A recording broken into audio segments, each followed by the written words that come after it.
Si os parece, vamos un poco arrancando y vamos presentando la jornada de hoy. Os ruego, como he comentado en anterioridad, que cerréis los micros por orden y porque no nos escuchemos un poco ni los retornos ni porque escuchemos el ruido de fondo. También una cuestión también de privacidad de vuestras conversaciones en vuestros ámbitos. La jornada de hoy es una jornada que no puede estar más de actualidad. Hace escasos días que se ha aprobado un Real Decreto para hablar precisamente de los nuevos expedientes de regulación. La mayoría de las personas que estáis aquí pertenecéis a empresas que estáis afectados por el ERTE o, si no, estáis en vías de ello, como así nos habéis expresado antes de sumaros a las jornadas. Y la hemos querido complementar, la jornada, con las incidencias del SEPE, que una vez que se negocia y se tramita un expediente de regulación temporal, pues luego hay una parte, ¿no?, que viene pues a ver un poco la cantidad de problemas que está habiendo por el SEPE. Queríamos que se entendiera la nueva legislación, cómo abordar una negociación en ese sentido y cómo actuar en el caso de que tengamos algún tipo de incidencia. Os diría que pidierais la palabra por el chat. Podéis hacer como en otras ocasiones, o bien pedir la palabra o bien escribir directamente la pregunta que queráis en el chat. Voy a intentar ir recopilando todo lo que vayáis preguntando a través del chat y luego en el turno de palabra, quien quiera hablar pida la palabra directamente y se la damos, o quien haya enviado sus preguntas o sus dudas por el chat, pues haré yo un poco las labores de recogerlas y de preguntarlas durante el turno de palabra. La estructura de la jornada la vamos a hacer en dos ponencias que la vamos a hacer seguidas. La primera ponencia la va a dar Pablo Santiago Romero, que es graduado social por la Escuela Social de Madrid, y va a dar la explicación de todo lo que tiene que ver con la nueva legislación de los ERTE, de los expedientes de regulación temporal. Y la segunda parte la va a dar Elena López García, que es diplomada en Relaciones Laborales por la Universidad Rey Juan Carlos, y se va a centrar en todo lo que es las incidencias con el SEPE, el Real Decreto 30/2020 y el cálculo de las prestaciones por desempleo y todas aquellas cuestiones derivadas del servicio público de empleo, ¿no? Pues sin otro particular, le doy la palabra a Pablo. Y Pablo, cuando quieras, arranca y empieza tu parte. Cuando terminen las dos ponencias, la de Pablo y la de Elena, abrimos un turno de palabras y, como os he comentado, utilizar el chat, tanto para pedir la palabra como para poder poner aquellas dudas que consideréis oportunas. Pues empezamos. Muy buenos días, compañeras y compañeros. Bienvenidos a esta nueva jornada que vamos a abordar, como ha dicho Eduardo, el nuevo Decreto Ley 30/2020 del 29 de septiembre de medidas sociales de defensa del empleo. En este decreto se aborda la prórroga de los ERTEs vigentes y nuevos ERTEs hasta 31 de enero de 2021, ¿no? Esto es el resultado de una complicada negociación entre los agentes sociales, patronal, sindicatos y gobierno, que ha dado como resultado el tercer acuerdo social en defensa del empleo, que va a suceder al primero y al segundo de los acuerdos, que entraremos luego también un poquito en detalle, ¿no? Para mayor comprensión de la materia que nos ocupa hoy, a lo largo de esta ponencia voy a intentar, con el tiempo que tenemos, que creo que es alrededor de 30 minutos, dar un breve repaso de todo el proceso desarrollado desde el 14 de marzo, desde el estado de alarma y el posterior Real Decreto 8/2020, que es el que ha fijado las bases en los artículos 22 y 23 de toda la nueva casuística en relación a estos ERTE, denominados COVID, ¿no? Se definen nuevas situaciones tanto de la fuerza mayor como los ERTE por causas económicas, técnicas, organizativas y productivas vinculados a COVID, ¿no?, que continúan vigentes. Es por ello que este nuevo Real Decreto, como prorroga determinados artículos, tanto del Decreto 8 como el 18 como el 24, que son los correspondientes a los distintos acuerdos, es por ello que no podemos disociarlos de esta forma, ¿no? A esto, como he dicho, a este primer Real Decreto le suceden o relevan, es decir, vamos a situarnos en una especie de carrera de relevo. Es decir, todos están interconexionados, todos estos decretos. Van matizando, son todos consecuencia de acuerdos tripartitos y, bueno, pues en función de cómo se desarrollen los acontecimientos de aquí, no es descartable que vuelva a haber un cuarto o incluso un quinto acuerdo para, a partir de enero, ver un poco cómo queda el tema, ¿no? Vamos a ver. Los nuevos reales decretos lo que hacen es darle, en algunos casos, mayor concreción a aspectos más controvertidos. Por ejemplo, las cláusulas de salvaguarda, ¿no? Se han ido viendo todas las deficiencias y controversias que han surgido en las primeras regulaciones, y los siguientes han intentado un poco pues poner orden en esta situación y esto, ¿no? Debemos entender también que el marco normativo en el que nos encontramos antes y después de, y para ello vamos a hacer un breve repaso de la regulación general de los ERTE, así de corrido, que por supuesto continúa vigente, y posteriormente abordaremos todas esas especialidades con base en la regulación marco que actualmente tenemos, que se han ido produciendo, ¿no? Yo quiero poner en valor el papel desempeñado por nuestro sindicato como agente social en todo este proceso, en la firma de todos estos acuerdos. Ha sido un proceso de negociación colectiva en estado puro y, como tal, sujeto a equilibrios, bueno, negociadores que ello conlleva. Es decir, no siempre se obtiene todo lo que se quiere, pero, bueno, se ha intentado una lucha por conseguir lo máximo posible en pro de esa salvaguarda de los trabajadores, ¿no? Eso combinado con una complicada arquitectura parlamentaria para llevar a cabo todas esas aprobaciones posteriores que exigen estos reales decretos. No vamos a hablar aquí de exoneraciones de cuota porque con el poco tiempo que tenemos, bueno, eso es un tema que se ocupará la patronal de estudiarlo bien para ver a qué ayudas tienen derecho a acceder, qué exoneraciones de cuotas a seguridad social. La línea que ha seguido la normativa que se ha sucedido durante todos estos meses es de establecer cotizaciones a la seguridad social, ¿no? Van cambiando en función del tipo de ERTE. Al principio solo se trataban los de fuerza mayor, luego se han incorporado a los ERTE top también, pero vamos, es un tema que nos restaría mucho tiempo y que tampoco nos interesa, ¿no? De desempleo, como ha dicho Eduardo, y de las incidencias con el SEPE, posteriormente hablará nuestra compañera Elena, ¿no? Bueno, lo primero, el concepto fuerza mayor es un concepto que ha cobrado una especial relevancia en todo este proceso, ¿no? ¿Qué es una fuerza mayor? Bueno, define la RAE la fuerza mayor como una circunstancia imprevisible e inevitable que altera las condiciones de una obligación. Supuestos típicos: acontecimientos naturales extraordinarios, inundaciones, incendios, catástrofes, etcétera, ¿no? Un ejemplo de fuerza mayor, el incendio que se produjo en la factoría de Campofrío hace un par de años, ¿no? Bueno, pues eso, un ejemplo claro de fuerza mayor, ¿no? ¿Qué característica tiene la fuerza mayor? Bueno, pues conforme al Código Civil, lo que establece es que nadie responderá de aquellos sucesos que no hubieran podido preverse o que previstos fueran inevitables. O sea, el caso fortuito y la fuerza mayor es la imposibilidad, en derecho civil, no imputable al deudor de realizar una prestación y exonera de ese cumplimiento, liberando de la obligación. En el marco de las relaciones de trabajo, la consecuencia primera que todos hemos visto respecto de la fuerza mayor es que libera al empresario del inicio y negociación de un periodo de consultas. Es decir, hemos podido comprobar que en los ERTE top se han abierto mesas de negociación, pero que los ERTE por fuerza mayor no, por imperativo legal, porque el empresario queda liberado de estas obligaciones, ¿no? La normativa general de las suspensiones de contrato por causas económicas, técnicas, organizativas, productivas y de fuerza mayor está contemplada en el artículo 47 del Estatuto, que continúa vigente, ¿vale? Con las matizaciones que han ido introduciendo todos estos reales decretos que se han ido aprobando, ¿no?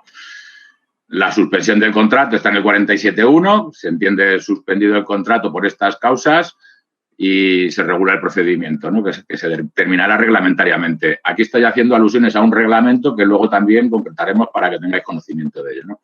La reducción de jornada en el 47.2, que es una disminución temporal entre un 10 y un 70% de jornada, computada sobre la base de una jornada diaria, semanal, mensual o anual. Esto es importante porque en determinados momentos este cómputo de la jornada reducida se puede concretar como si se tratase de una jubilación parcial, es decir, acumulando días de suspensión, como ya ha quedado validado plenamente por todos los tribunales españoles, ¿no? Establece el artículo 47.2 que estará prohibida en la reducción de jornada la realización de horas extras, salvo por fuerza mayor. Esto en las cláusulas de salvaguarda de empleo que se han sucedido lo veremos con más detalle, ¿no? Las causas ya, bueno, pues ya las sabemos más o menos desde 2011-2010 que empiezan con las reformas el gobierno de Rajoy. La casuística cambia muchísimo. De entrada ya para los ERTE top, estamos hablando ahora de los ERTE top. ya no es requisito imprescindible como era antiguamente, pues una autorización administrativa. Y bueno, las vinculaciones ya no es una situación coyuntural en general que luego tenía que definir esa autorización administrativa, sino que simplemente si se reúne el requisito de tener durante 2 trimestres consecutivos un nivel de ingresos ordinarios o ventas inferior al registrado en el año anterior, ya es causa, ¿no?, de hacer este tipo de ERTEs. Define también las causas técnicas, organizativas y productivas en las que no nos vamos a detener. Y entonces, un importante cambio en esta regulación es la legitimación de los sujetos negociadores en los periodos de consultas establecidos, ¿no? Se ha establecido para el caso de que no existiese representación legal de los trabajadores en una empresa, ¿no?, una inversión de los sujetos, ¿no? Es decir, cuando no existía una representación legal, delegados de personal o comités de empresa, los responsables de hacer esa negociación era una comisionado de un máximo de 3 miembros por centro de trabajo, elegidos democráticamente en el seno de la empresa, ¿no? Bien, pues con la entrada en vigor del Real Decreto Ley 8/2020 se ha dado un papel predominante a los sindicatos más representativos y representativos del sector, legitimados para la negociación del convenio colectivo de aplicación. Es decir, se invierte esta preferencia, ¿no? Esto ha dado lugar a todo un debate respecto a qué ocurre si uno de los sindicatos no comparece en ese procedimiento, si se podría constituir la comisión negociadora o no se podría constituir. Ya este debate ha sido superado, que ahora lo veremos, por una resolución a una consulta del Ministerio de Trabajo que posteriormente se ha incorporado al nuevo decreto 30/2020, que luego lo veremos, ¿no? El artículo 47 del Estatuto, a su vez, remite al 51, que son los despidos colectivos y los ERES, ¿no?, los ERES de despido, para seguir el procedimiento que ahí se indica, ¿no?, que es exclusivamente para en cuanto a la fuerza mayor, en cuanto a la fuerza mayor, que está regulada en el 47.3, remite al 51 y entonces lo que establece es que la fuerza mayor ha de ser constatada por la autoridad laboral, cualquiera que sea el número de trabajadores afectados, previo procedimiento tramitado conforme a lo dispuesto en este artículo y sus disposiciones de desarrollo. Ahí no ha variado en absolutamente el procedimiento. Ha incorporado alguna serie de matices, pero se inicia mediante solicitud de la empresa, acompaña los medios de prueba que estime necesarios y simultáneamente hace una comunicación a los representantes legales de los trabajadores, quienes ostentarán la condición de parte interesada en la tramitación del procedimiento. Y ahí añado yo, incluida en las posibles impugnaciones que se pudieran producir, ¿no? Se ha alterado también el plazo para la constitución de la comisión negociadora, que el plazo máximo era de 7 días o 15 si en alguno de los centros de trabajo no existe representación de los trabajadores. Bueno, pues por el imperativo del Real Decreto Ley 8/2020 se ha procedido a hacer un plazo de 5 días corto, ¿no?, para darle más agilidad a estos procedimientos a la vista de la situación, ¿no? El reglamento de desarrollo, por si alguien lo quiere consultar, sigue siendo el Real Decreto 1483 de 2012, que es el que regula los procedimientos tanto de despido colectivo como de suspensión de contratos. Respecto a los ERTE-SETOP, los artículos 16 a 24 y respecto a los ERTEs de fuerza mayor del 31 a 33, también con los matices que luego veremos, ¿no? Bien, arrancamos ya con el Real Decreto Ley 8/2020, de 17 de marzo, el primero de todos. Aquí, en su artículo 22 y 23, que se han prorrogado ambos por el Real Decreto 30/2020, que acaba de entrar en vigor, bueno, pues habla de medidas excepcionales en relación con los procedimientos de suspensión de contratos y reducción por fuerza mayor por causa directa en pérdidas de actividad como consecuencia de COVID-19, incluida la declaración de estado de alarma, que impliquen. Es decir, este artículo 22 lo que hace es una lista cerrada al principio, inicialmente en marzo, de los que son situaciones por las que se puede iniciar un procedimiento de suspensión o de reducción de jornada por fuerza mayor.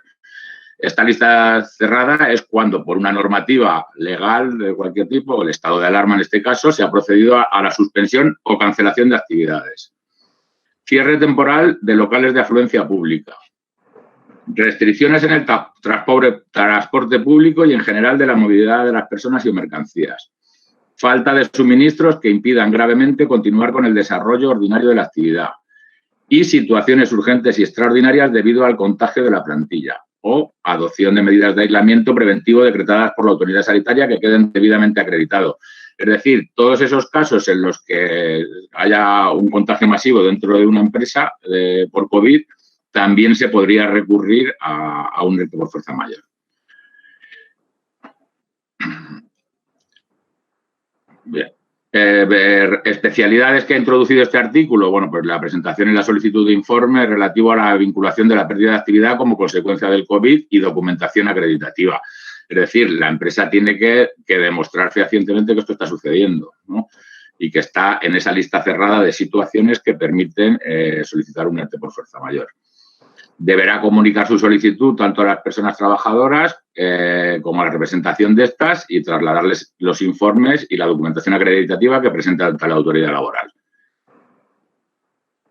La existencia de la fuerza mayor ha de ser constatada por la autoridad laboral y aquí, bueno, pues hemos visto que continúa vigente, que si en 5 días no hay una manifestación expresa por la autoridad laboral, que es el plazo que tiene para resolver el expediente, se entiende autorizada por silencio administrativo positivo, ¿no? Bien. En relación a los ERTE-SETOP, el artículo 23 del mismo decreto lo regulan los supuestos en que se decida por la empresa la suspensión o reducción relacionadas con COVID, remitiendo a la legislación ordinaria, aplicando ciertas especialidades, ¿no? Pues la que hemos visto, los sindicatos más representativos del sector son los que van a tener que constituirse como comisión representativa. Va a ser en el plazo de 5 días en lugar de 7 y se ha introducido el criterio del Ministerio de Trabajo en la consulta del 6 de mayo sobre la composición de la comisión negociadora y que si alguno de los sindicatos más representativos no ejerce estando legitimado, no se invalida la presencia de otro u otros al ser potestativa la participación y se constituye la comisión con los presentes. Bien. Dice el artículo 28 que las medidas recogidas en los artículos 22, 23, 24 y 25, que van el 24 y 25 se refieren a exoneraciones y prestaciones por desempleo, estarán vigentes mientras se mantenga la situación extraordinaria. Establece una disposición de salvaguarda del empleo, de manera que las medidas extraordinarias en este ámbito estarán sujetas al compromiso de la empresa de mantener el empleo durante el plazo de 6 meses desde la fecha de reanudación de la actividad. Bien, esto se ha ido prorrogando con especialidades que vamos a ver rápido, ¿no? En concreto, el artículo 2 del Real Decreto 9/2020, que es el que regulaba el permiso retribuido recuperable, prorroga hasta 31 del 1 esta salvaguarda del empleo, ¿no?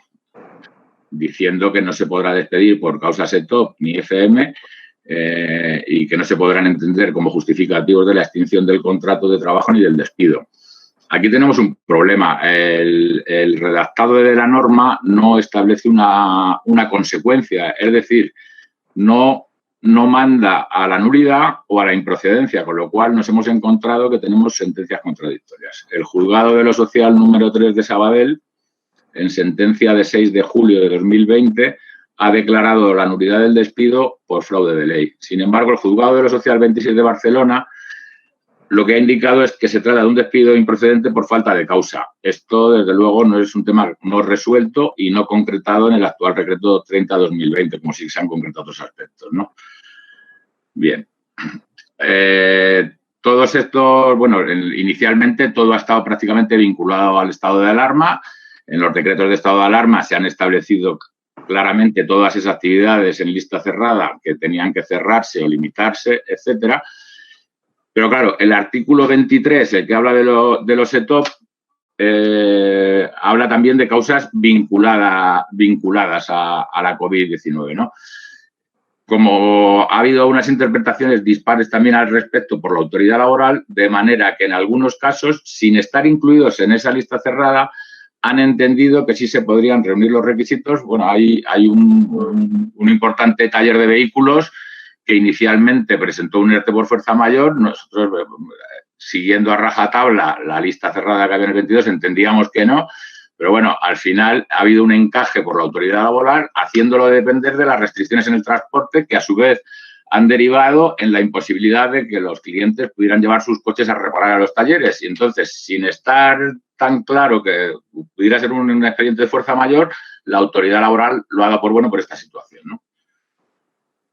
Bueno, llega el primer acuerdo social en defensa del empleo el 8 de mayo de 2020, que es el primer acuerdo tripartito, y prorroga los ERTE tanto de fuerza mayor como ETOP, y ya los desvincula del estado de alarma, puesto que este Real Decreto lo que hace es prorrogar esta modalidad de ERTE hasta el 30 de julio. Los desvinculan al estado de alarma y los referencian al reinicio de la actividad en el proceso denominado de desescalada, ¿no?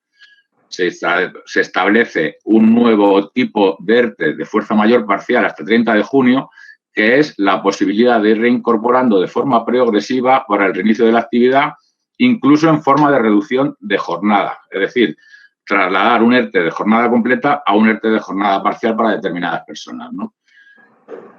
Se realiza una disposición para obligar a comunicar el levantamiento total del ERTE y la vuelta a la que denominaban normalidad, y una obligación de comunicar todas las variaciones al SEPE, ¿no? Vamos a ver, todos los expedientes que se presentan por estas causas hasta la entrada en vigor de este Real Decreto y hasta 30 de junio se efectuarán en base a lo recogido en el artículo 23, es decir, prorroga todas esas especialidades. Por tanto, en cuanto a las representaciones sindicales, esa inversión continúa vigente. Se puede iniciar una tramitación de estos expedientes mientras esté vigente el expediente por fuerza mayor, y con un expediente TOP se inicie tras la finalización de un ERTE por fuerza mayor, la fecha de efectos de aquel se retrotrae a la fecha de finalización del ERTE. Es decir, se establece la posibilidad de empalmar un ERTE de fuerza mayor con un ERTE TOP, incluso aunque el periodo de consultas se extienda más allá de la fecha de finalización del de fuerza mayor. Esto ya se concreta más en el Real Decreto 30/2020.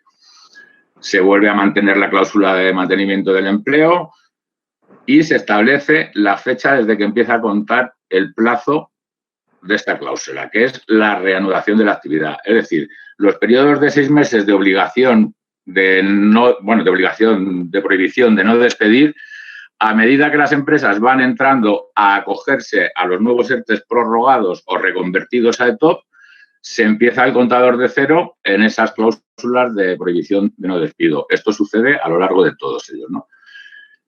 Y bueno, y el compromiso se entiende incumplido, por supuesto, si se despide o se extinguen los contratos de las personas afectadas por dichos expedientes, ¿no? Este decreto ya introduce excepciones a esta regla, ¿no? Bueno, pues cuando se extingan por despidos disciplinarios procedentes, bajas voluntarias, muerte, jubilación, finalización de llamamiento de personas, etcétera, ¿no? Y restringe la aplicación a las empresas en concurso de acreedores, ¿no?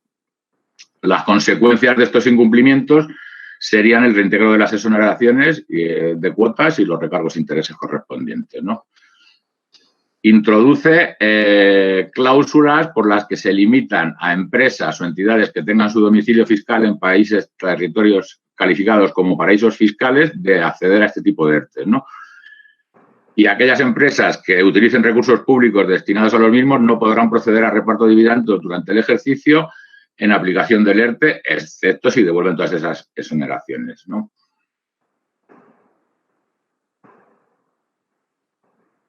Llegamos al Real Decreto 24/2020 de 26 de junio, que es el que extiende la medida hasta el 30 de septiembre, ¿vale? Y posteriormente, aquí ya en las empresas ya se incorpora el criterio de la Dirección General de Trabajo en cuanto a la legitimación de las representaciones sindicales cuando una de ellas no comparece debidamente al llamamiento para que se constituya como sujeto legitimado para el periodo de consultas, ¿no? Se introduce la posibilidad que la duración de estos expedientes sea la que se tenga acordada en los ETOP con las personas trabajadoras, con las comisiones representativas en su caso, y que deberá figurar en la comunicación final de la empresa. Esto porque durante marzo, abril, mayo, hemos asistido a ERTEs que han finalizado con acuerdos y que incluso, bueno, se llevaban ya al año siguiente sin que hubiera una previsión legal al respecto. Bueno, pues estas cláusulas lo que hacen es convalidar todos esos ERTEs que se extendían más allá, primero del 30 de junio, luego del 30 de septiembre, etcétera, para de alguna forma convalidarlos, ¿no? Introduce una causa limitativa a las empresas en ERTE de fuerza mayor y ETOP. Ya hemos visto que respecto a las horas extraordinarias ya estaba regulado en la propia legislación ordinaria, ¿no? Pero se prohíben las horas extraordinarias. Se prohíben nuevas externalizaciones de la actividad, se prohíben nuevas contrataciones directas o indirectas, salvo en alguna circunstancia muy concreta y previa información a la RLT mientras se mantenga vigente el expediente. Y vuelve a reiterar en lo de que no podrán acogerse empresas con domicilios en paraísos fiscales, etcétera, y el tema de los beneficios y reparto de dividendos que igualmente quedan también en suspenso. Se ratifica también en las cláusulas de salvaguarda de empleo y se mantienen las causas, la prohibición de despido por extensión del contrato y de despidos. Y llegamos al tercer acuerdo social en defensa del empleo, que es el que se ha concretado en este Real Decreto nuevo, el 30/2020 de 29 de septiembre, que lo primero que ha hecho es prorrogar otra vez los ERTE del artículo 22 del Real Decreto 8/2020 hasta 31 de enero de 2021. Y ha introducido una nueva figura, que es el ERTE por impedimento de actividad. Es decir, empresas, entidades de cualquier sector que vean impedido el desarrollo de su actividad en alguno de sus centros de trabajo, como consecuencia de nuevas restricciones o medidas de contención sanitaria adaptadas a partir de 1 de octubre de 2020 por autoridades españolas o extranjeras, ¿vale? Se podrán beneficiar respecto de las personas trabajadoras que tengan sus actividades suspendidas o reducidas de las exoneraciones de cuotas vigentes. La duración del ERTE quedará restringida a las nuevas medidas de impedimento referidas. Este es el ERTE de fuerza mayor por impedimento de actividad.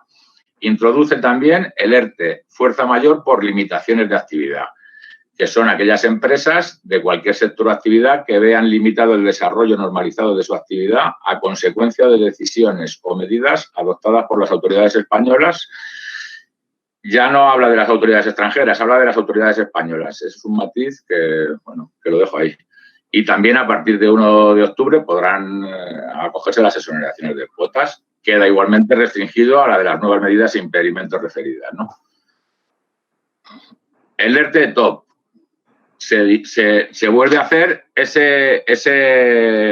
carrera de relevo, es decir, vuelve a decir que la tramitación podrá iniciarse mientras esté vigente un ERTE de los referidos en el artículo 1, que son los de fuerza mayor, que han sido prorrogados por el artículo 22 del Decreto 8/2020, y que cuando un ERTE TOP por causas vinculadas al COVID se inicie tras la finalización de un ERTE de fuerza mayor, la fecha de efectos de aquel se retrotrae a la fecha de finalización de este. Es decir, empalmamos uno con otro directamente, incluso aunque se superponga el periodo de consulta con la finalización.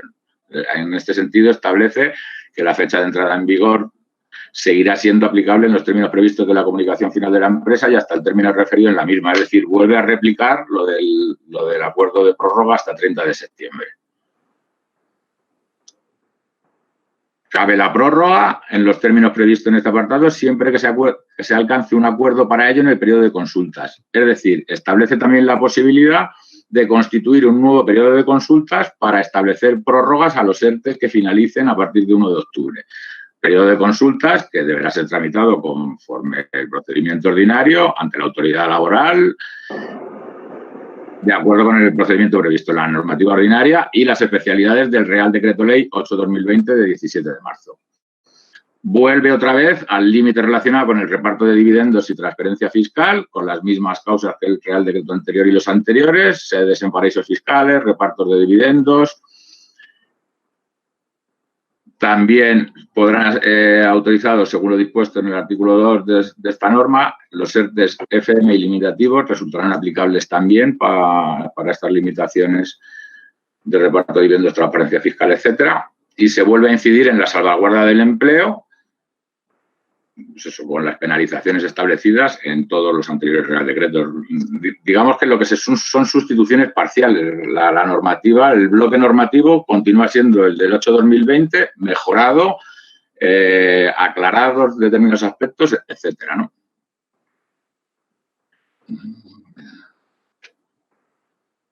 Prohibición de horas extraordinarias. Aquí sí que hace una incorporación que cuando dice que la prohibición de horas extraordinarias, nuevas externalizaciones y nuevas contrataciones podrá ser exceptuada en supuestos en que las personas reguladas y que prestan servicios en el centro de trabajo afectado por las nuevas contrataciones o externalizaciones no puedan, esto no existía en las anteriores regulaciones, por formación, capacitación u otras razones objetivas y justificadas, desarrollar funciones encomendadas a aquellas previa información a la representación legal de los trabajadores.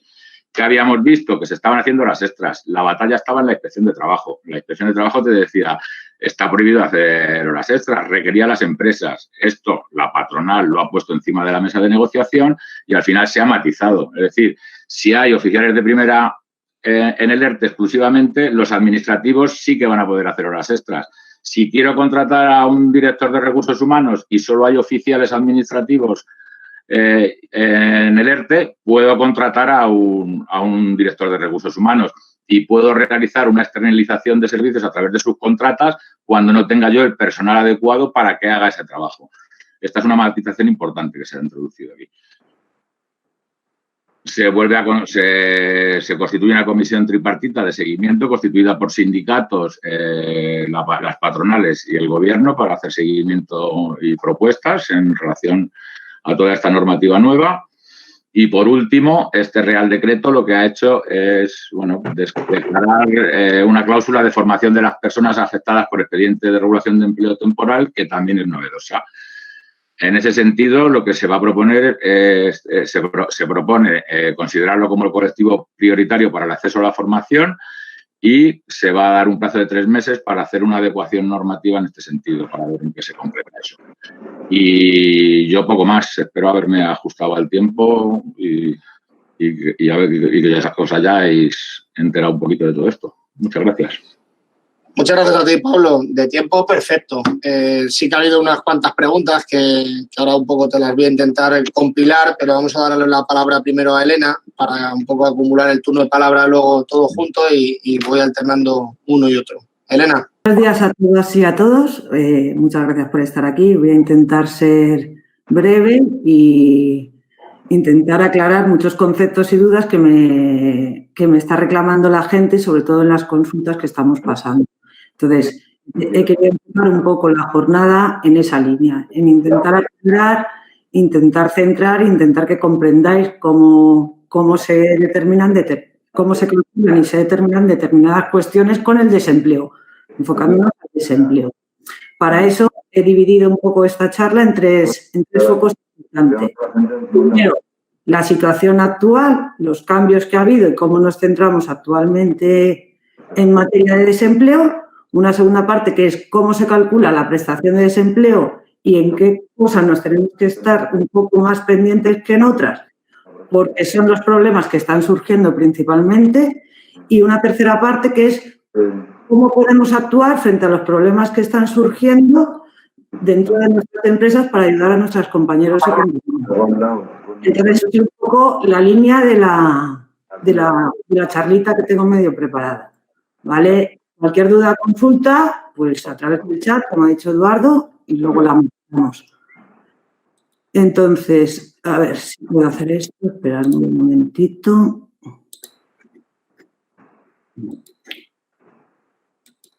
¿Se ve la presentación? Vale. Pues vamos a empezar por dónde estamos actualmente. ¿Qué ha pasado con las prestaciones contributivas por desempleo? ¿Qué ha cambiado en este Real Decreto 30/2020 y cómo nos afecta a las personas trabajadoras principalmente? A ver, este Real Decreto ha continuado con la línea de que todas las personas debemos tener acceso a la prestación contributiva por desempleo cuando accedemos a esta a través de un ERTE, tengamos o no tengamos el periodo exigido para acceder a ellos. Por eso mismo se ha establecido que todo el mundo, incluso los socios de las sociedades laborales, pueden acceder a ellos. Pues, principalmente, lo que nos interesa a nosotros es que este Real Decreto 30/2020 sigue garantizando el 70% de la prestación, con los límites establecidos para todas las personas. No se reduce, tal y como marca la norma, al 50% pasar los 181 días. Es decir, desde desde el 1 de enero desde el 1 de octubre del 2020, desde el principio de este mes, se ha establecido que se garantiza el 70% de la prestación. ¿Hasta cuándo? Hasta el 1 de enero, hasta el 30 de enero del 2021. Es decir, hasta esta fecha tenemos todos garantizado el 70% de la prestación por desempleo.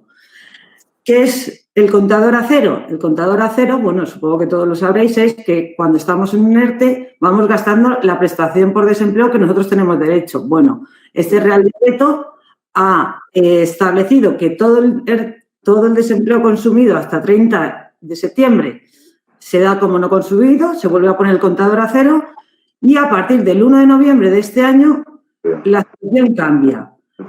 El contador no está a cero. Vamos a ir consumiendo nuestro desempleo. ¿Cuándo se va a establecer que el contador se ponga a cero? Simplemente hay dos excepciones. La primera es, en caso de despidos, finalizaciones de obra que ocurran antes de 31 de enero del 2021, todas estas personas que por circunstancias de un despido, una finalización de obra, la nulidad no está contemplada, ¿vale? La nulidad en este Real Decreto no está contemplada, es decir, un despido nulo que por cualquier casual no pudiera reincorporarse a la empresa, no tendría la reposición del paro. Un despido improcedente, en este caso, sí. Siempre que ocurra esa extinción de la relación laboral antes del 1 de enero del 2021. ¿Cuándo también se pone el contador a cero? Todas las extinciones que ocurran a partir del 1 de octubre del 2026. ¿Qué quiere decir esto? A mí me despiden, por ejemplo, el 2 de octubre del 2026, ¿vale? Y yo a lo mejor he agotado 180 días de prestación por desempleo a partir de 1 de enero, a partir de 30 de septiembre, o sea, 1 de octubre del 2020, he agotado 6 meses. Ahí sí me lo repondrían. ¿Por qué? Porque mi finalización del contrato ha sido después del 1 de octubre del 2026. ¿Qué es aparte de todo esto, que es un poco caótico, pero luego es bastante sencillo, no tiene mucha historia? ¿Qué es importante también que sepamos como representantes de los trabajadores mayoritariamente? Que las empresas tienen que volver a presentar las solicitudes colectivas de prestación por desempleo, tanto en los derechos de fuerza mayor que se firmaron anteriormente, como en los ETOP que haya hasta 31 de enero del 2021. Todas estas solicitudes, que como vosotros sabéis, es la empresa la que tiene que presentarlas, ahora las tiene que volver a presentar de nuevo. ¿Por qué es este motivo? Pues sinceramente, yo espero que sea en gran medida porque quieren revisar todo lo que tienen, que hayan implementado nuevas medidas, porque está habiendo bastantes problemas con estas presentaciones por parte de las empresas y los derechos de las personas trabajadoras que no se están cumpliendo con la prestación por desempleo. ¿Cómo se calcula una prestación por desempleo?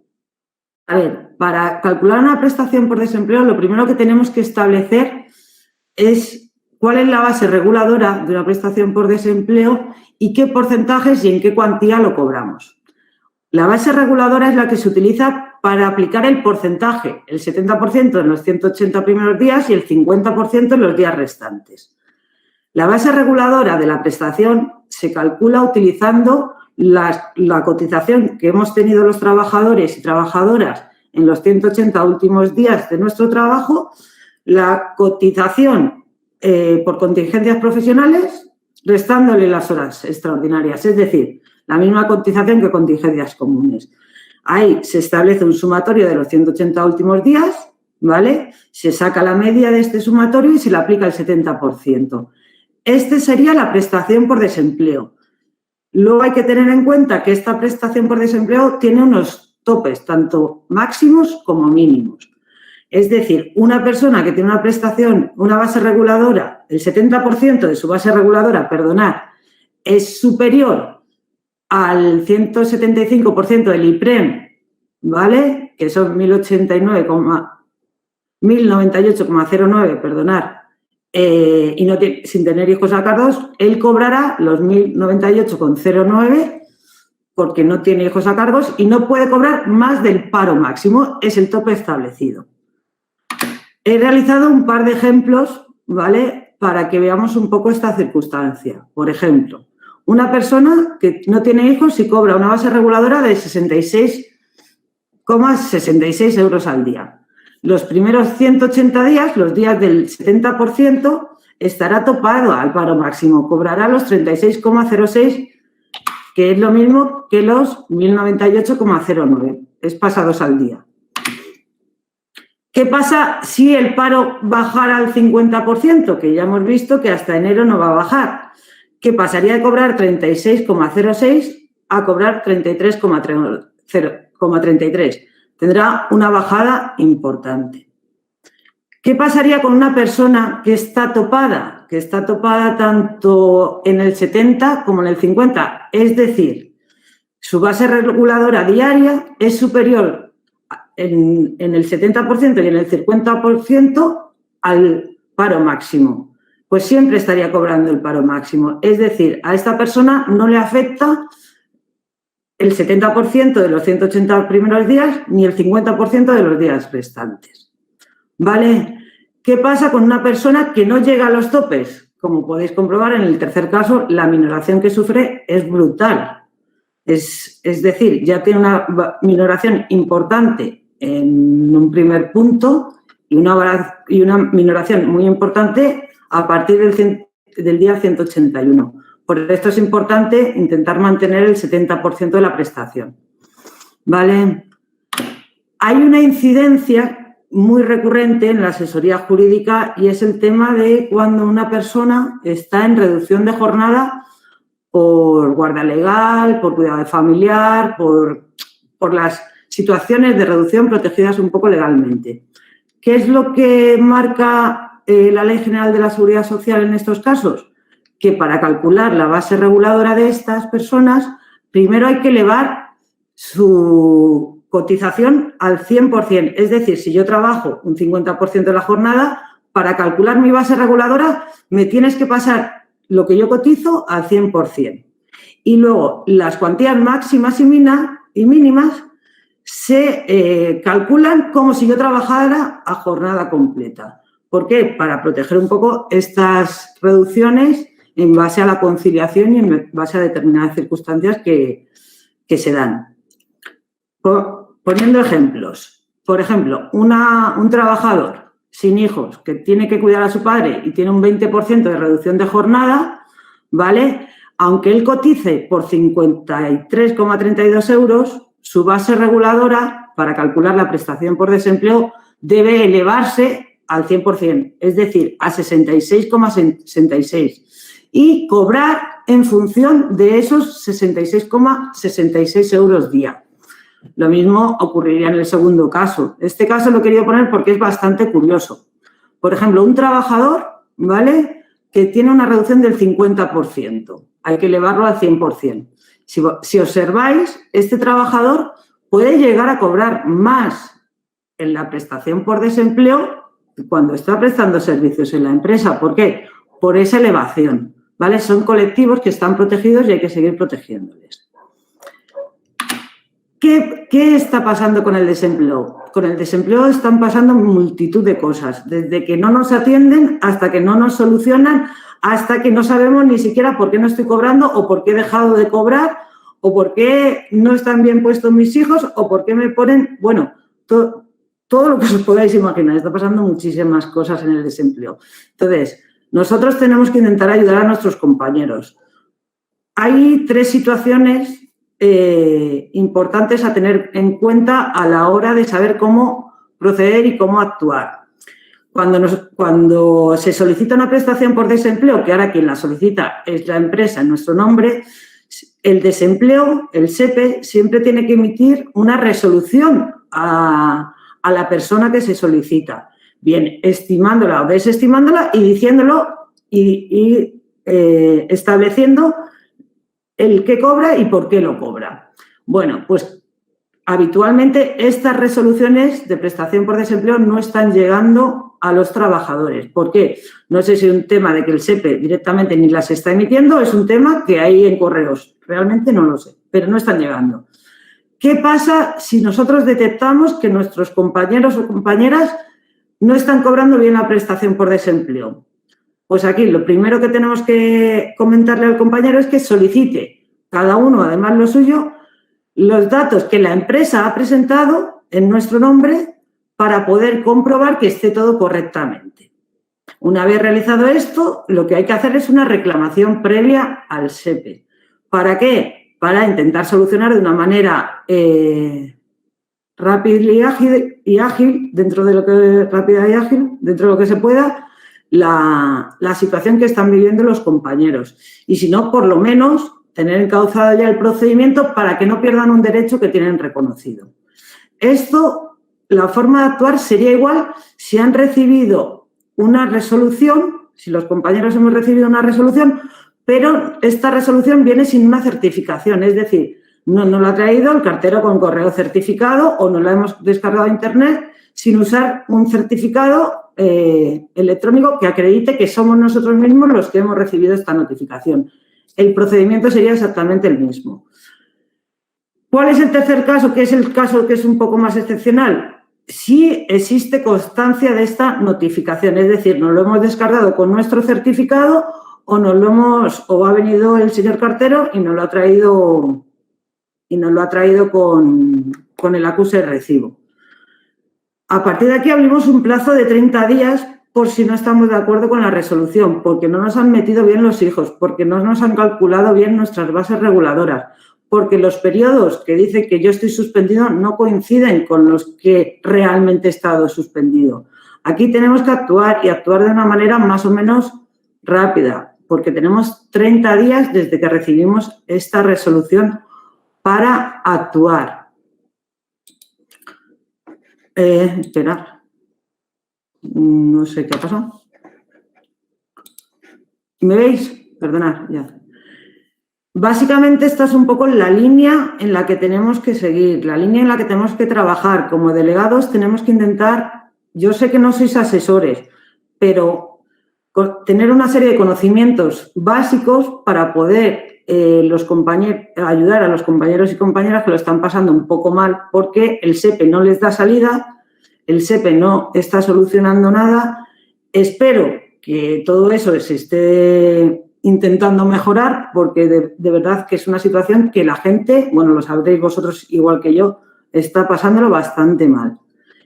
Básicamente yo sé que ha sido más cortito de lo que debería, pero es que prefiero que haya más preguntas concretas que extenderme en cosas que pueden ser más etéreas. No sé. No te preocupes, Elena, que no te vas a librar todavía, ¿eh? Que hay preguntas que tienes que contestar, así que no va a ser tan cortita. No va a ser cortita. Si os parece, Pablo, no sé si estás por ahí. Quería un poco plantearte unas cuantas dudas. Pablo, ¿estás por ahí? Sí, aquí estoy. Ah, vale, perdona. Te quería plantear unas cuantas dudas en cuanto a... Igual, he ido agrupando en varios bloques. Un bloque que tiene que ver con la protección frente a despidos. Hay 3 preguntas que he rescatado del chat. Una es desde cuándo empiezan a contar los 6 meses, si desde que hay uno que sale del ERTE, desde que se les afecta a todos, si es individual. Otra es que, entendiendo que los despidos improcedentes, como no se exige readmisión, pues si siguen adelante o no siguen adelante. Y otra pregunta que nos han hecho es cuándo se produce un despido de top, si el trabajador tiene derecho a recibir indemnización. Bien, el primero, las distintas normas lo que han establecido es que cada vez que se acoja a una exoneración de cuotas o los beneficios de las normas la empresa, se pone el contador de los 6 meses a 0. El caso que planteas es un plazo de 6 meses que se ha de contar desde la fecha de reanudación de la actividad, entendiendo esta la reincorporación al trabajo efectivo de personas afectadas por el expediente, incluso aunque ésta sea parcial o solo afecte a parte de la plantilla. Es decir, a la reanudación se comienzan a contar otra vez los 6 meses. Si nos hubiéramos acogido a un ERTE del Real Decreto Ley 8/2020 y luego posteriormente a otro, en cuanto se ha producido la reanudación del primero, ya se entiende que empieza el contador a cero. Si luego continuamos empalmando un ERTE con otro ERTE, se vuelve a poner el contador a cero y se vuelven a empezar a contar los 6 meses. Es decir, la norma establece bonificaciones y exoneraciones a las empresas, pero siempre a cambio de poner los contadores a cero en todo momento, cada vez que se transite de un ERTE a otro. No sé si más o menos queda claro. Habría que ver también el caso individual, a ver cuántos ERTEs ha tenido, cómo enlazamos y ajustándolo a la norma lo podríamos ver. En cuanto a los despidos improcedentes, no se exige readmisión. Claro, en caso de improcedencia, la opción entre indemnización o readmisión corresponde a la empresa, salvo que se trate de representantes de los trabajadores, en cuyo caso ese derecho de opción corresponde a ellos. Si se produce la nulidad, por supuesto, es la readmisión. Si se produce la improcedencia, estamos hablando que corresponderá a la indemnización máxima. O sea, por el hecho de que te despidan por un despido de top, tendrás que demostrar luego, evidentemente, vuelvo a las sentencias que he citado antes. En unos casos han dicho que era nulo y en otros improcedente. ¿Por qué? Porque no lo ha clarificado la norma, ¿no? La nulidad es siempre readmisión y la improcedencia corresponde la indemnización. En cualquier caso, habrá que demostrar una u otra. ¿Vale? No sé si aclara. Sí, totalmente. Hay otro apartado que tiene que ver no solamente con el silencio administrativo, sino con unas cuantas dudas de cómo aplicación que te voy a plantear. Nos han hecho una pregunta, ¿no? Que dicen que qué va a pasar con todos estos ERTEs que han autorizado por silencio administrativo, o sea, que no ha habido una autorización tácita, pero que probablemente muchos de estos ERTEs han sido ETOP en vez de haber sido fuerza mayor y, por tanto, se han ahorrado la negociación, ¿no? ¿Qué va a pasar con todos estos ERTEs si, por el contrario, se entienden ya culminados o se van a revisar? Si se podría acceder un trabajador a una jubilación parcial con contrato de relevo mientras estén manteniendo los trabajadores en ERTE. Y una tercera cuestión, que en caso de ampliar el tiempo de los contratos de interinidad, disculpad, en el caso de ampliar el tiempo de contratos de interinidad, si estando en ERTE, si cuando desaparece la causística del motivo del contrato debería desaparecer el contrato también, ¿no? Por tanto, ¿qué puede afectar a la empresa en cuanto a en lo que a las exoneraciones se refiere? Vale. El silencio administrativo, empiezo por ahí. La Ley de Procedimiento Administrativo Común establece un plazo de 4 años para que por la propia Administración se puedan revisar sus actos, ¿no? Esta es la vía que están utilizando cuando no se ha podido resolver en tiempo y se han autorizado por silencio positivo a los 5 años. ¿Esto qué consecuencia tiene? Tiene la más importante de todas, que es la revocación de las prestaciones por desempleo obtenidas fraudulentamente. En este caso tendrá un tratamiento similar al que tienen los salarios de tramitación, pues por ejemplo, cuando hay una readmisión por un despido nulo. Es decir, se revocan estas prestaciones de desempleo y corresponde al empresario regularizar esa situación, o sea, porque ese periodo de desempleo desaparece de tu vida laboral y en su lugar se sustituye por salarios a cargo del empresario. En cuanto a los salarios de tramitación, es la empresa la que tiene que abonar esa diferencia al trabajador entre lo que ha cobrado de prestaciones por desempleo y su salario y luego ingresará al Servicio Público de Empleo la diferencia. Supongo que también tendrá una consecuencia en cuanto a las exoneraciones que se hayan podido disfrutar, que se declararán nulas y se obligará al reintegro absoluto de todas ellas, ¿no? El acceso a una jubilación parcial con contrato de relevo mientras se mantengan trabajadores en ERTE. No me cabe ninguna duda que si se tira de un contrato temporal que ya está suscrito en la empresa, porque para el acceso a una jubilación parcial puede ser a través de un contrato temporal vigente en la empresa o a través de un desempleado inscrito en el SEPE. Desde luego, no hay ninguna duda de que uno que tenga un contrato temporal, un trabajador, puede sustituir al relevista, incluso si está en ERTE. No veo ningún obstáculo legal para que se plasme ese contrato de relevo. Ojo, el contrato de relevo hay que negociarlo con la empresa si no está definido una obligación por convenio colectivo, ¿no? Ahí no veo ningún inconveniente. El inconveniente son las cláusulas limitativas de contratación, de nuevas contrataciones. Pero como hemos visto ya que en el último decreto, en el 30/2020, se ha matizado y se ha establecido excepciones, yo creo que podría tener encaje, porque habla de causas objetivas acreditativa, situación. Es decir, yo creo que sí que podría tener encaje en esta situación como causa poder tirar incluso de un desempleado para hacer este contrato de relevo. Ahí habría que darle una vuelta porque precedentes judiciales desde luego no hay, ¿vale? Interinidad en el ERTE. Esto quizás es uno de los desajustes más grandes que hemos visto. Porque si tú dice que los contratos se suspende su duración máxima, incluidos cualquier tipo de contratos temporales. Es decir, está incluyendo los contratos de interinidad. Pero claro, un contrato de interinidad por una sustitución de una incapacidad temporal, yo creo que esto es un desajuste absoluto, porque si se ha reincorporado el sustituido porque se ha acabado su incapacidad temporal, resulta que he tenido esa bonificación a cargo de la empresa, que veremos cómo actúan las empresas. Yo creo que van a proceder a impugnar todo eso judicialmente y veremos los resultados, porque no tiene ningún sentido que se extienda un contrato más allá de la finalización de la incapacidad temporal. Podrían haber establecido un mecanismo de protección a ese trabajador, de homologarle ese periodo a prestaciones adicionales por desempleo, pero vamos, yo ahí veo un problema, desde luego. ¿Y qué más? Yo creo que lo has contestado todo, ¿eh? Bueno, una de prioridad es... ¿Una cosa más, Pablo? No. Vale, pues luego voy contigo porque tengo otra cosilla para ti, Pablo, pero primero con Elena, una cuestión fundamentalmente en cuanto a prestaciones. Primero hay una pregunta muy recurrente que yo creo que por básica que es, yo creo que es importante, que es ¿dónde se tiene que presentar la reclamación? Eso es la primera pregunta que se hace de todo el mundo, ¿no?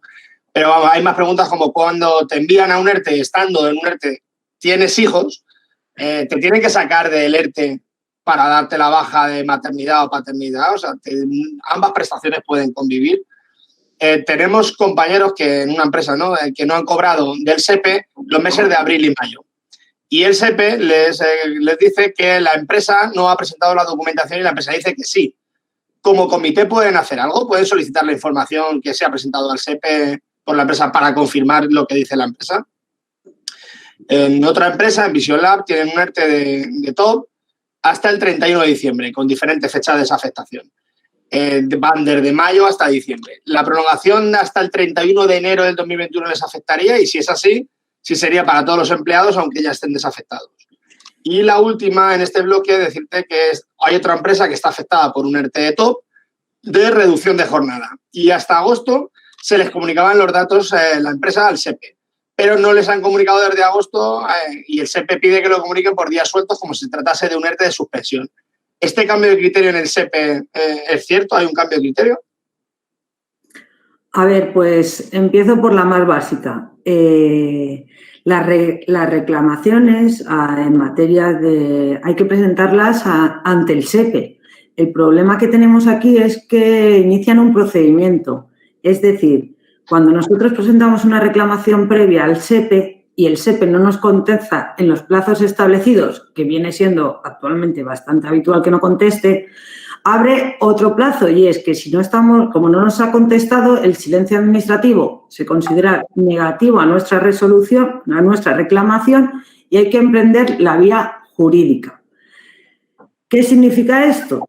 Que para emprender la vía jurídica tenemos que basarnos en la reclamación previa realizada ante el SEPE, es decir, que están las dos vías relacionadas. Con lo cual, es conveniente que cuando se presente una reclamación previa ante el SEPE se tenga en cuenta que va a iniciar un procedimiento posiblemente jurídico y hay que basar esta reclamación previa en la norma y en la defensa, en última instancia, delante de su señoría. Por eso, desde aquí hemos hecho varias cosas. Estamos intentando mirar cómo hacerlo. Sabemos qué está pasando, que hay muchos problemas en muchas empresas, o sea, compañeros estaban comentando de que no habían cobrado varios meses. Hemos hecho una experiencia piloto y que básicamente consiste en dotaros a vosotros, a las secciones sindicales, a los comités de empresa, de una serie de herramientas adaptadas a vuestra particularidad para poder encauzar todas estas reclamaciones previas de una manera ordenada, de una manera ágil y de una manera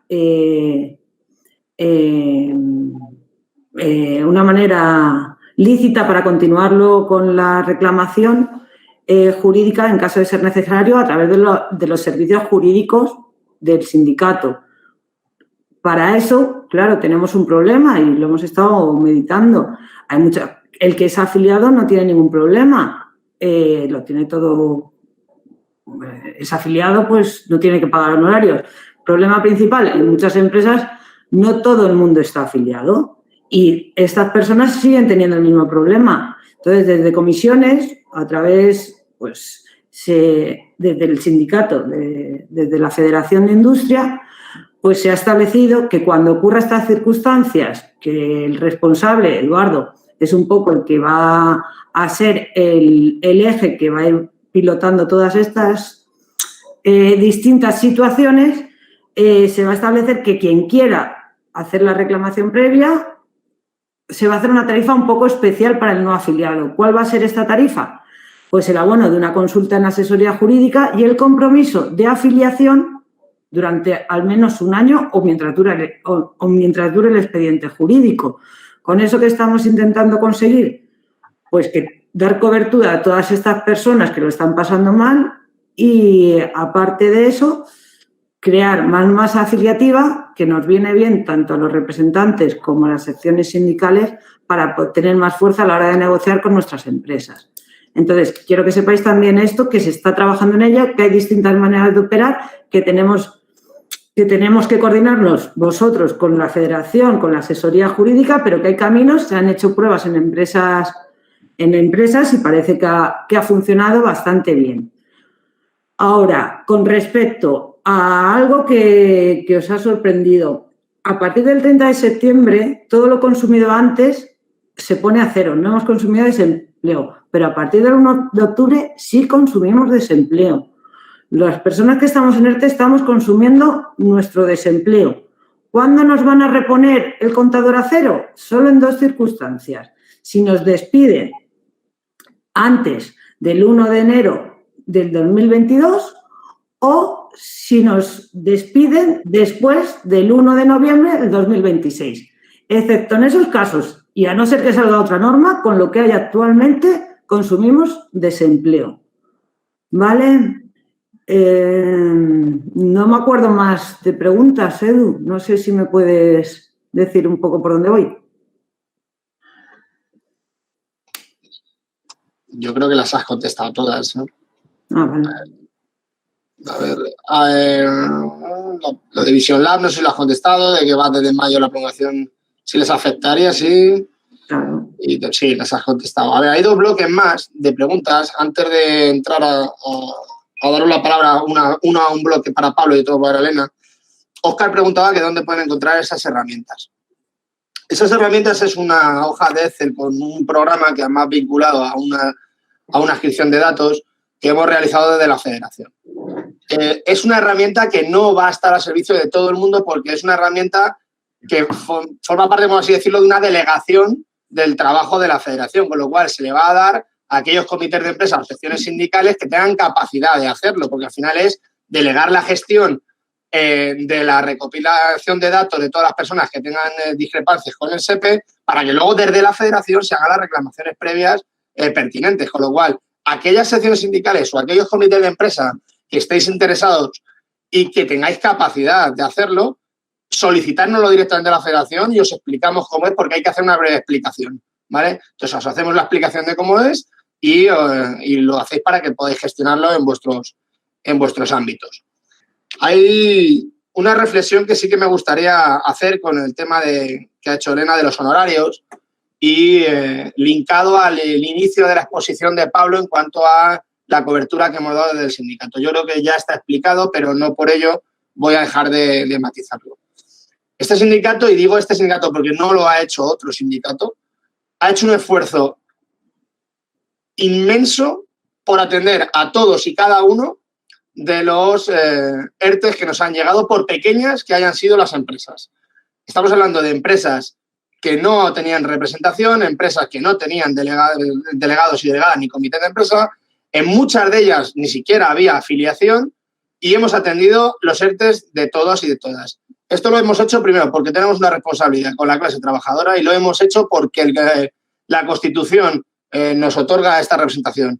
No nos dan ningún tipo de recurso por ello. Hemos tenido a toda la organización durante la pandemia involucrados en la negociación de los ERTEs y con la única financiación que nos dan las cuotas de la afiliación. ¿Qué quiere decirse? Que todas vuestras cuotas son las que solidariamente han pagado la negociación de los ERTE de todas las empresas donde no tenemos afiliación. Y esto creo que es importante que en vuestros ámbitos, en vuestro centro de trabajo, lo dejéis claro.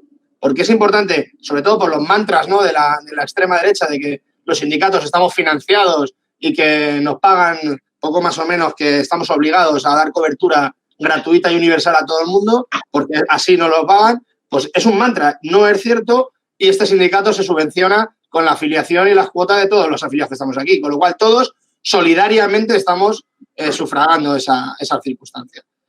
Elena, me comentaban que hay una cosa que no has contestado, que falta lo de la paternidad en el caso de los ERTEs.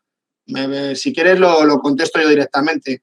Vale. No se pueden cobrar las dos prestaciones simultáneamente. Si estás en un ERTE, estás afectado por un expediente de regulación y en ese momento eres papá o eres mamá y tienes una afectación de una prestación por paternidad o por maternidad o por cuidado del menor, que se denomina así ahora, pasarías a la prestación por cuidado del menor y, por tanto, estarías fuera del expediente de regulación. Pablo, continúo contigo, si te parece. Hay otro bloque, un último bloque que tiene que ver fundamentalmente con todo lo que es el reinicio de la actividad. Hay varias preguntas. Una de ellas es que si tienen prioridad los delegados a la hora de reincorporarse al trabajo, cuando son delegados de personal únicos y a la vez son los delegados de prevención. Sí. También, ¿cómo van a afectar a los trabajadores y trabajadoras el hecho de haber estado de ERTE en lo referente al IRPF en la próxima declaración de la renta? ¿Qué afectación tiene?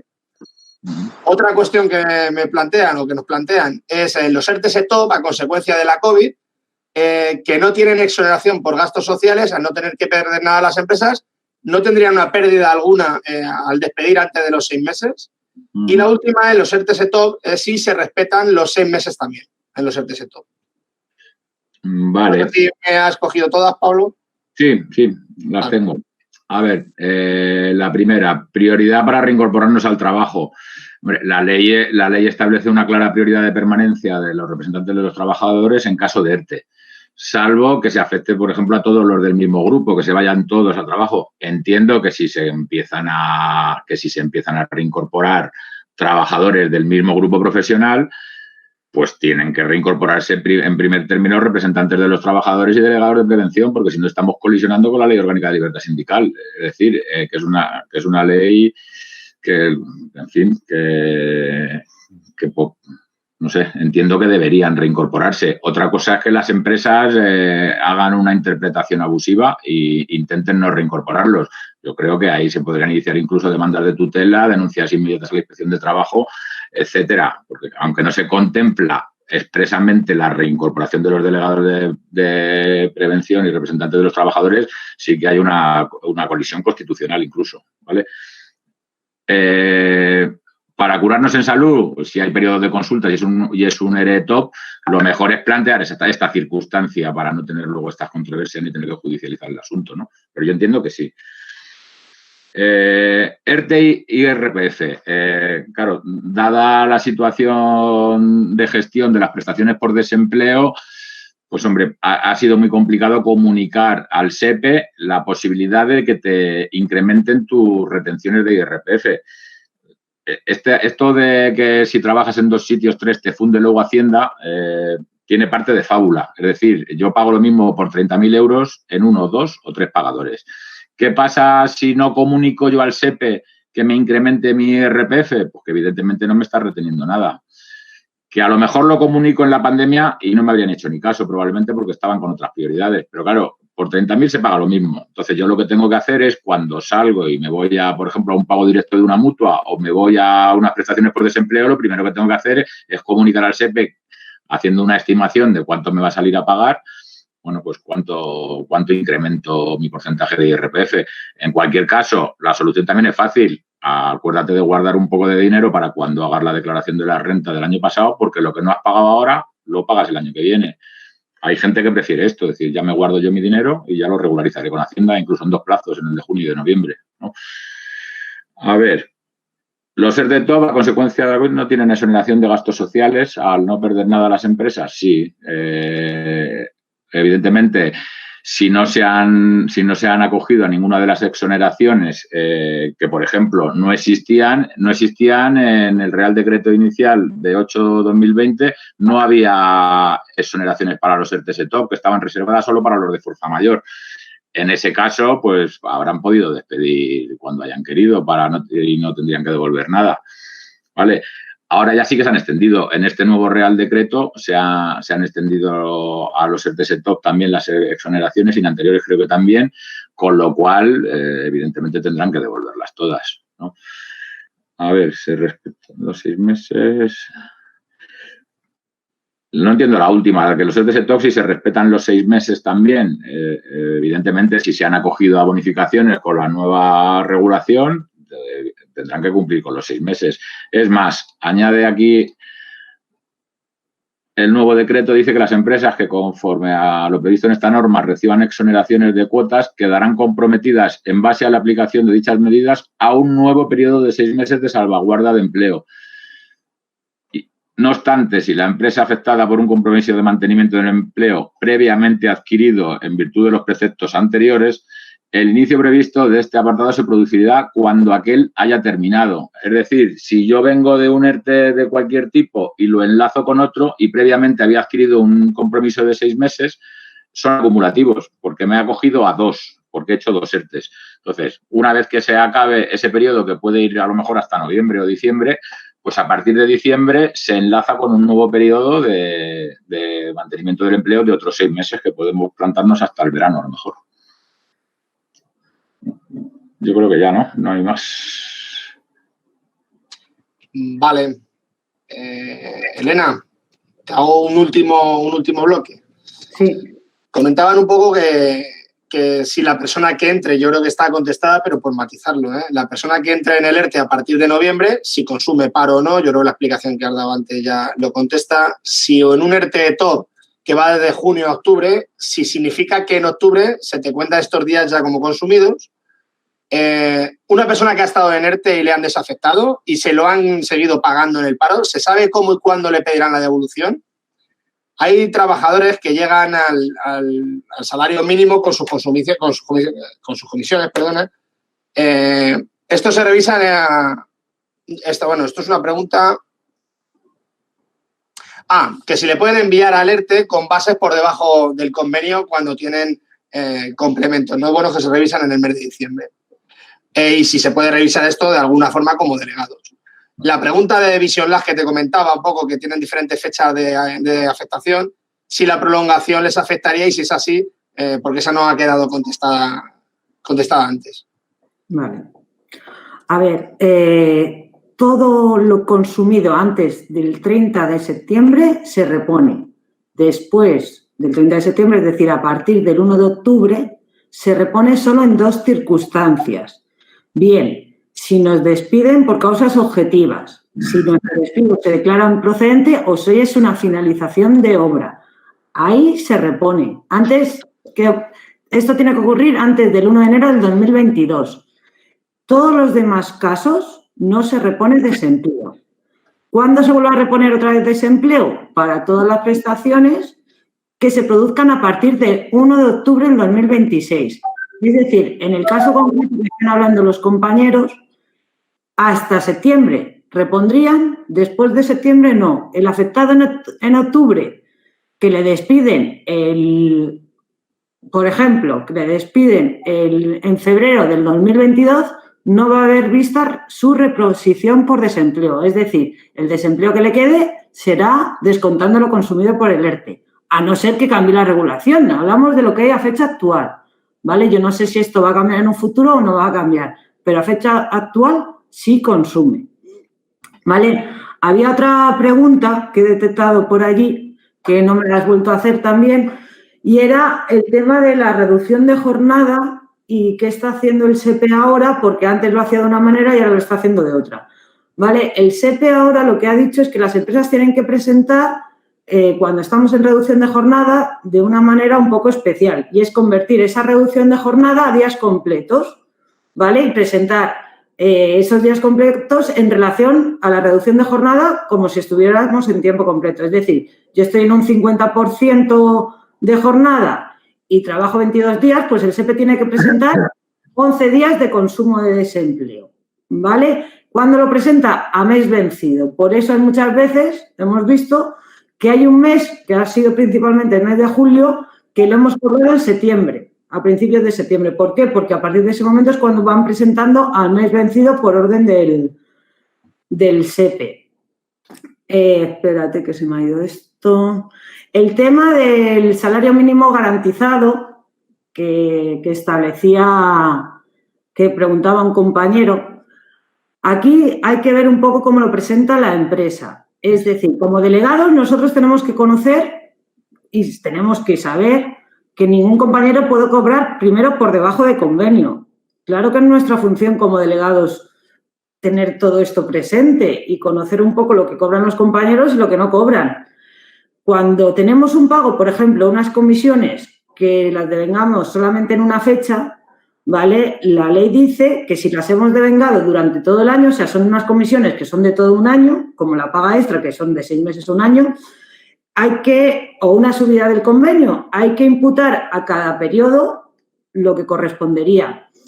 Al imputar a través de unos TCs complementarios, por ejemplo, en una subida del convenio, la sube con efectos retroactivos, entonces mi base de cotización es un poco superior a la que me ha calculado de desempleo.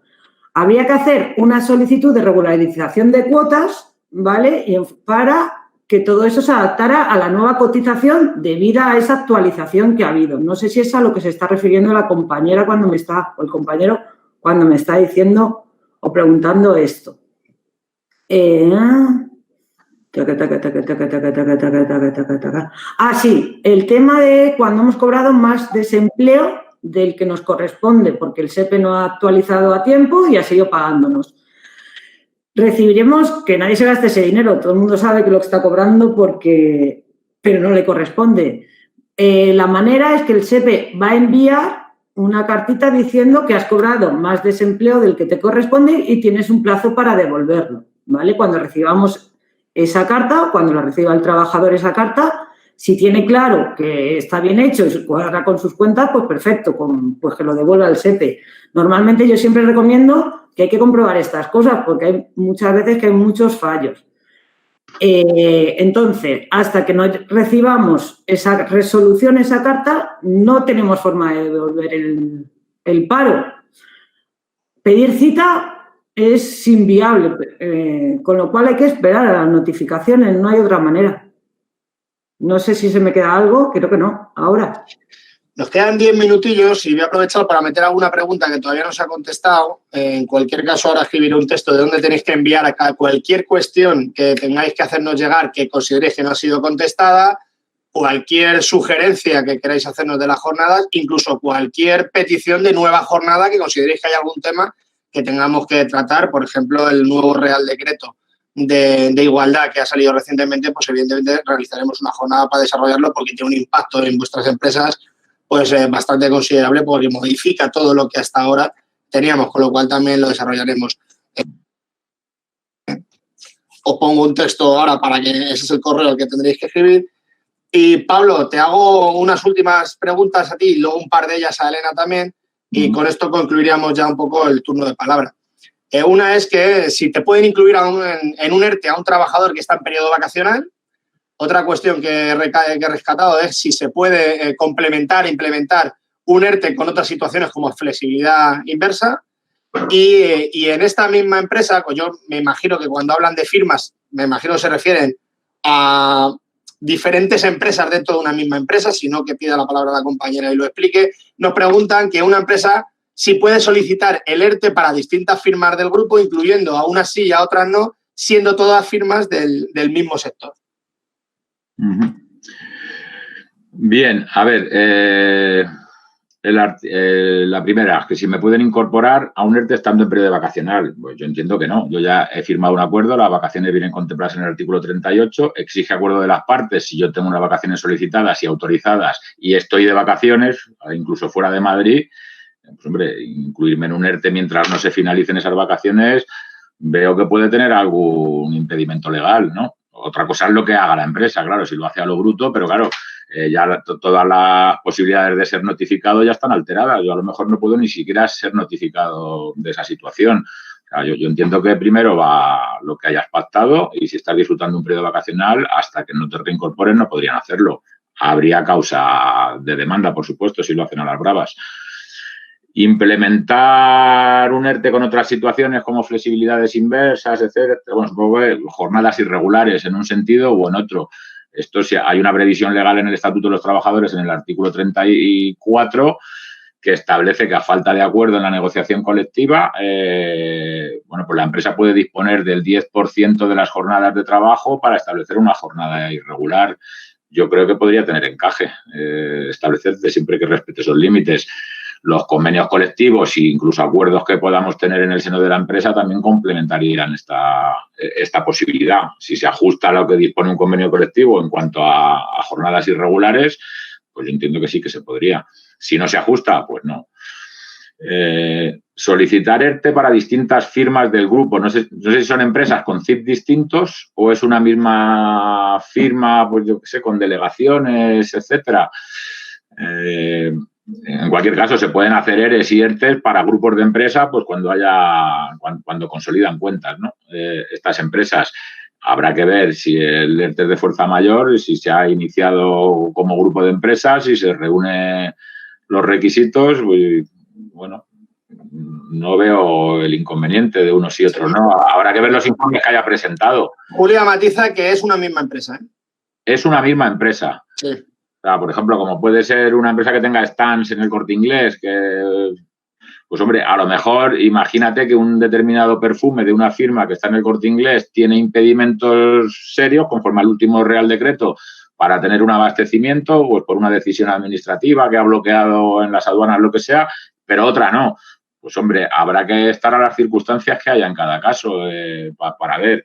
Claro, tienen que presentar un informe acreditativo que se tiene que trasladar a la representación de los trabajadores. La representación de los trabajadores, incluso si es un ERTE de fuerza mayor, va a ser parte obligatoriamente, como ha dispuesto la ley. O sea, a la vista de esas alegaciones que haga, de esos informes técnicos que ha presentado, pues habrá que estudiar, ver, formular de impugnación si es arbitrario el tema.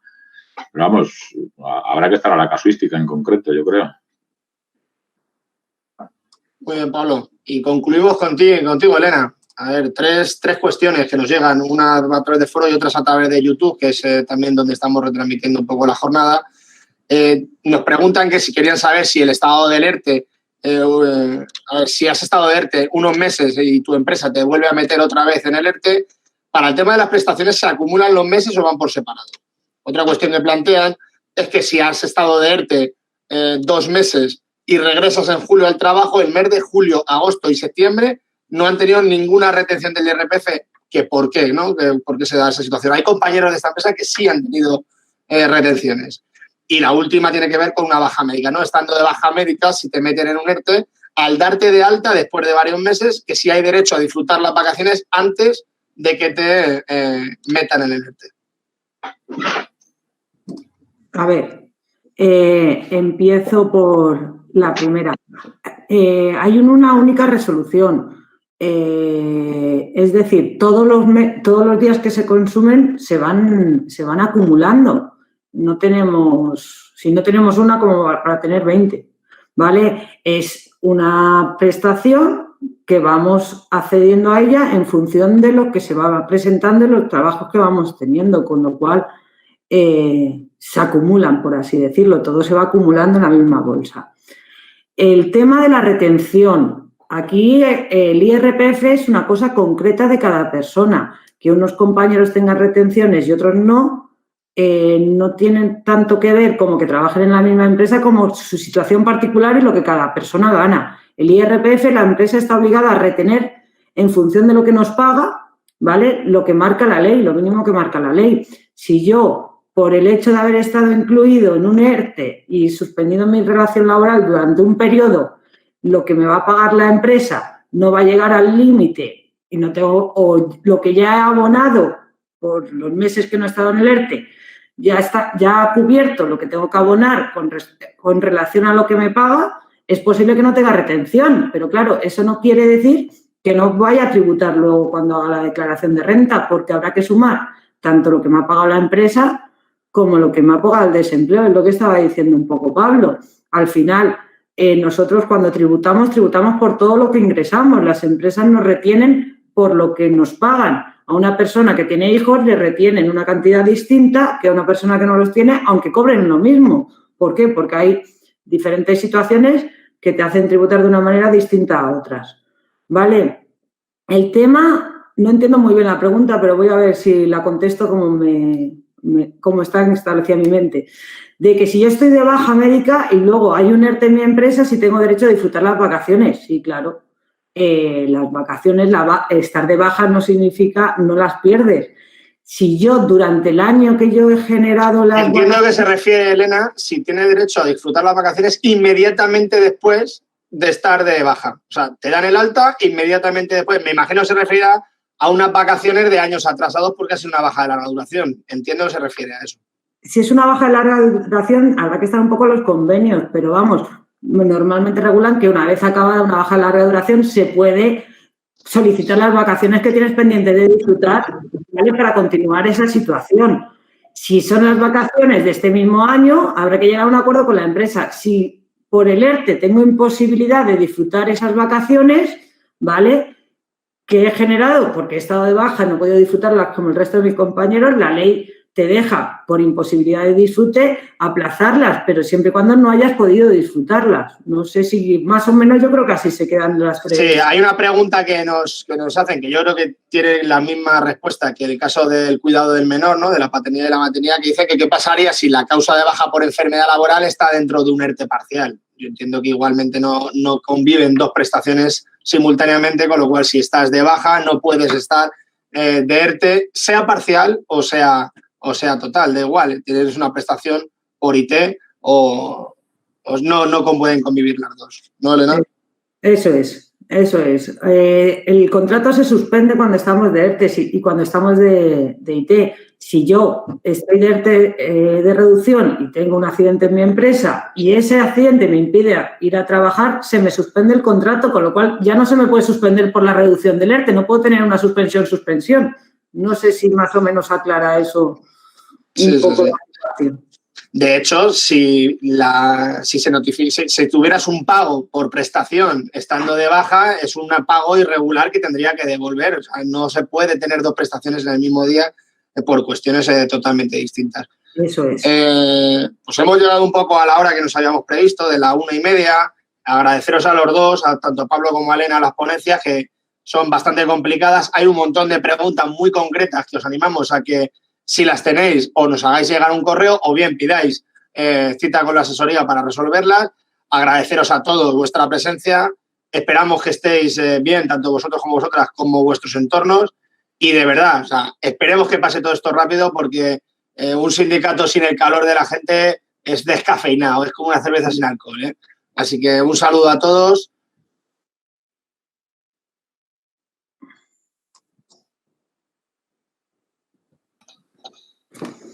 Un saludo. Pues nada, muchas gracias por vuestra asistencia. Muchas gracias.